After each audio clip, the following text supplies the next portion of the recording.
Hi, I'm Shazin, welcome to my channel. I live in a flat with a small kitchen. It's 1.9 metres wide and 2.35 metres long. When I initially moved in, I bought a freestanding oven. The oven wasn't up to scratch and I decided to replace the whole thing. Replacing the oven meant that I had to then replace the countertops. So I pretty much started to plan and remodel a kitchen just from replacing an oven. Here's this oven. You just don't have enough space when you're trying to cook. I'm looking forward to not having food spill down the sides of here. So if I have a built-in oven, that will stop that from happening and just give me a little bit more surface space. My other idea for the kitchen as well is to get rid of this cupboard completely. When you walk in, you're always sliding by it, which is why I've taped it over. If I get rid of this, I'm hoping to get about 20 centimetres more space in the kitchen, which will be brilliant for me. Plus the washing machine wouldn't be hanging here anymore, it'd be under this bit. It's really hard to explain until you've actually seen it. To keep costs down, I was determined to do all of it by myself and only hire contractors for the things that I couldn't do. I've never redone a kitchen before. I'm okay at DIY. When I say okay, I can build wardrobes and things like that. I don't know, I think building a kitchen is going to be a brand new challenge for me. I've been watching channels like The Carpenter's Daughter and other people doing DIY and thinking, how hard can it be, right? Luckily, I didn't have to do any of the labour. I was super fortunate that Rich, who has experience building cabins, offered to do all of the labour in the kitchen for free. This was the first kitchen that Rich had ever done, and I'd like to say thank you so much for building the kitchen. This is what the kitchen looked like before.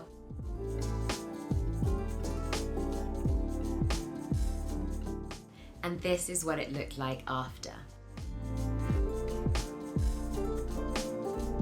When I was redesigning the kitchen, I wanted to make sure that there was more floor space. My flatmate and I had really got used to living in a small kitchen space, but in the new kitchen I knew that I wanted two people to be able to stand in there and do two separate tasks without being in each other's way. When it came to cupboard space, there wasn't much of it.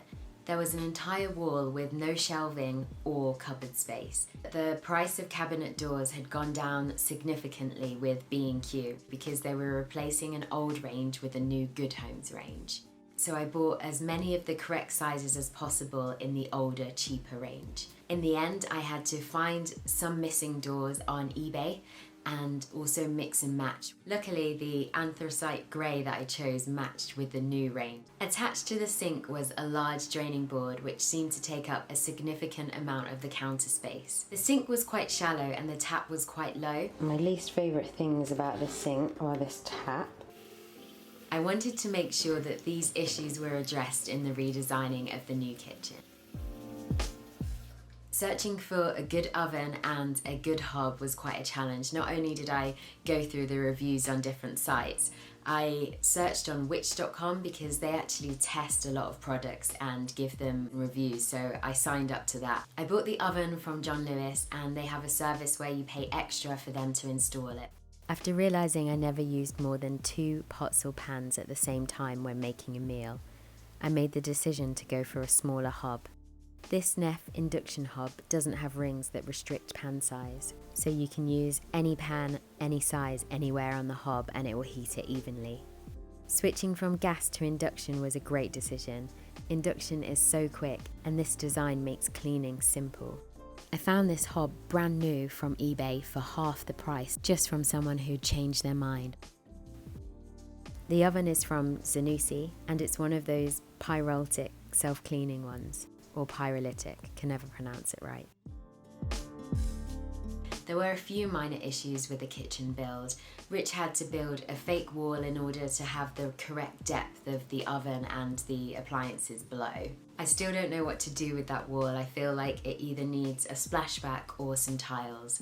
When I look at the older tiles, I'm not that keen on them, but I could probably live with them. If you do have any ideas as to what I could do with the old tiles and how I could make them better for as cheap as possible, let me know in the comments below. Another extra cost was to pay a carpenter to install a cupboard just for some extra space. Unfortunately, I didn't get to replace the ceiling light because in true 2020 fashion, something went wrong.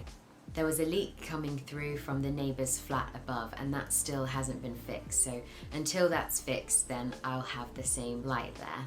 Thanks for watching, and if you subscribe, hopefully I'll have another video on an update.